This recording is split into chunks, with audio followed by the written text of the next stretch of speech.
வணக்கம் நேயர்களே, 9 மணி செய்தி தொகுப்பிற்கு உங்களை வரவேற்பது நான் வி விஷ்ணுராஜ். இன்றைய நாளின் முக்கிய நிகழ்வுகளை களத்திலிருந்து வழங்குவதற்காக நேரலையில் நமது செய்தியாளர்கள் இணைந்திருக்கிறார்கள். குறிப்பாக ஈரோடு கிழக்கு தொகுதி தேர்தல் தொடர்பாக ஆட்சியர் தலைமையில் நடைபெறும் ஆலோசனை கூட்டம் குறித்த தகவல்களுடன் செய்தியாளர் கோகுல் இணைந்திருக்கிறார். அரசியல் கட்சி தலைவர்களின் இன்றைய பிரச்சார திட்டம் குறித்த விவரங்களுடன் செய்தியாளர் குருசாமி இணைந்திருக்கிறார்.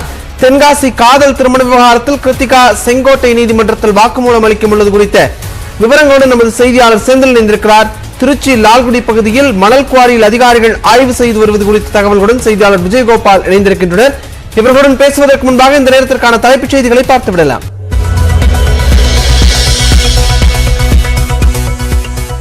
இரண்டு கம்பெனி துணை ராணுவ படையினர் ஈரோடு வருகை.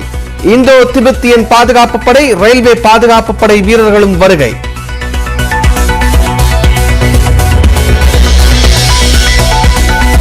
ஈரோடு கிழக்கு தொகுதி வேட்பாளர்களுடன் தேர்தல் நடத்தும் அதிகாரி இன்று ஆலோசனை.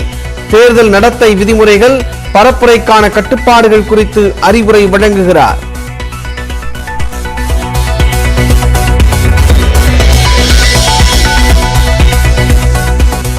தமிழ்நாட்டை போன்று நாடாளுமன்ற தேர்தலில் இந்தியாவிற்கே விடியல் வரும். முதலமைச்சர் மு.க. ஸ்டாலின் பேச்சு.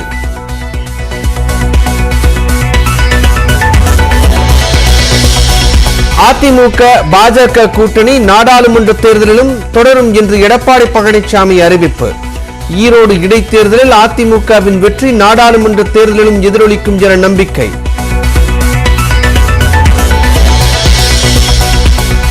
மதுரை எய்ம்ஸ் தொடர்பாக தமிழ்நாட்டு எம்பிக்கள் பொய் பேசி வருவதாக மத்திய அமைச்சர் மன்சுக் மண்டாவியா காட்டம். முறையான பதில் சொல்லாமல் மிரட்டும் துணியில் பேசுவதாக தயாநிதி மாறன் புகார். How can the minister, instead of replying a straightforward question, threaten us that the noose around us will be tightened? Who is he? Who is he? This is the answer. What is he blackmail? मैं इसको देख लूँगा.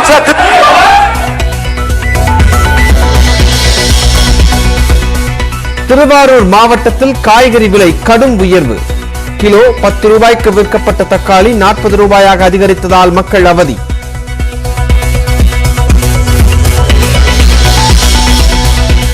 தூத்துக்குடி விசைப்படகு உரிமையாளர்கள் தொழிலாளர்கள் இடையே நடந்த பேச்சுவார்த்தையில் கண்ணாடி மேசையை சார் ஆட்சியர் உடைத்ததால் பரபரப்பு.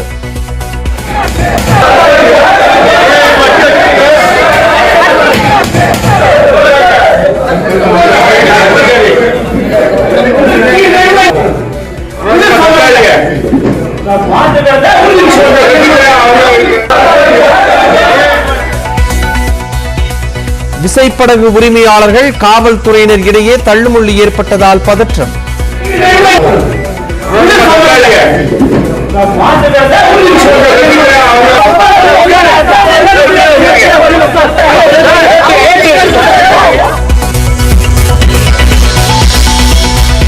விழுப்புரம் அருகே மனநலம் குன்றியவர்களுக்கான காப்பகத்தில் சோதனை நடத்திய அதிகாரிகள் அதிர்ச்சி.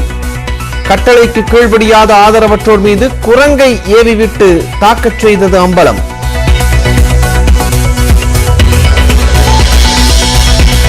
தமிழக மீனவர்கள் பிரச்சினைக்கு மனிதாபிமான அடிப்படையில் தீர்வு காண வேண்டும். இலங்கை மீன்வளத்துறை அமைச்சரிடம் மத்திய இணையமைச்சர் எல் முருகன் வலியுறுத்தல்.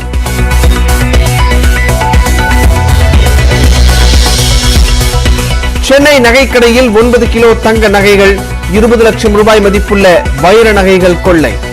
6 தனிப்படைகள் அமைத்து தீவிர தேடுதல் வேட்டை நடத்தும் காவல்துறை.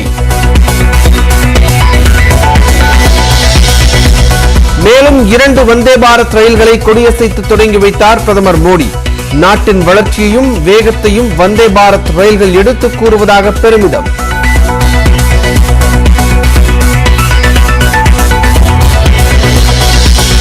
பிப்ரவரி 14ஆம் தேதியை பசு அணைப்பு தினமாக கொண்டாடப்படும் அறிவிப்பு வாபஸ். பல்வேறு தரப்பிலும் எதிர்ப்பு எழுந்ததால் பின்வாங்கிய விலங்குகள் நல வாரியம்.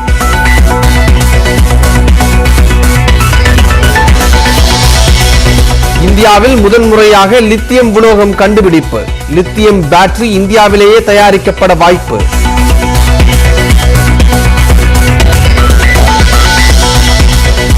திண்டுக்கல்லில் கோயில் கழிவுகள் சேமிக்கப்படும் தீர்த்த தொட்டியில் விழுந்த மாற்றுத்திறனாளி பலி.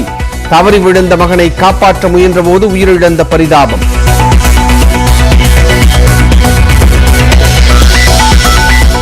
துருக்கி மற்றும் சிரியாவில் நிலநடுக்கத்தால் உயிரிழந்தோர் எண்ணிக்கை 24,000-ஐ நெருங்கியது.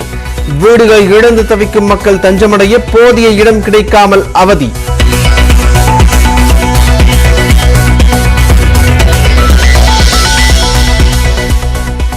அலாஸ்கா வான்பரப்பில் பறந்த சர்ச்சைக்குரிய பொருளை சுட்டு வீழ்த்திய அமெரிக்கா. 40,000 அடி உயரத்தில் பறந்ததால் விமான போக்குவரத்திற்கு பாதிப்பு ஏற்படுவதை தடுக்க நடவடிக்கை.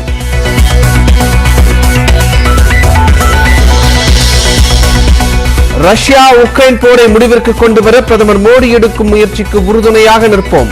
அமெரிக்கா திட்டவட்டம்.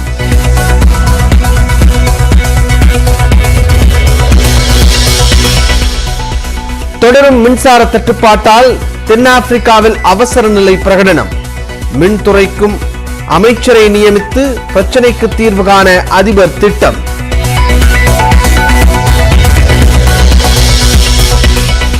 பொருளாதார நெருக்கடியில் தவிக்கும் பாகிஸ்தானின் பல இடங்களில் பெட்ரோல் நிலையங்கள் மூடல். எரிபொருள் தட்டுப்பாடு நிலவுவதால் வாகன ஓட்டிகள் அவதி. மகளிர் T20 உலகக்கோப்பை கிரிக்கெட் தொடரின் முதல் லீக் போட்டியில் இலங்கை வெற்றி. இறுதி வரை போராடி 3 ரன்கள் வித்தியாசத்தில் தென்னாப்பிரிக்க மகளிர் அணி தோல்வி.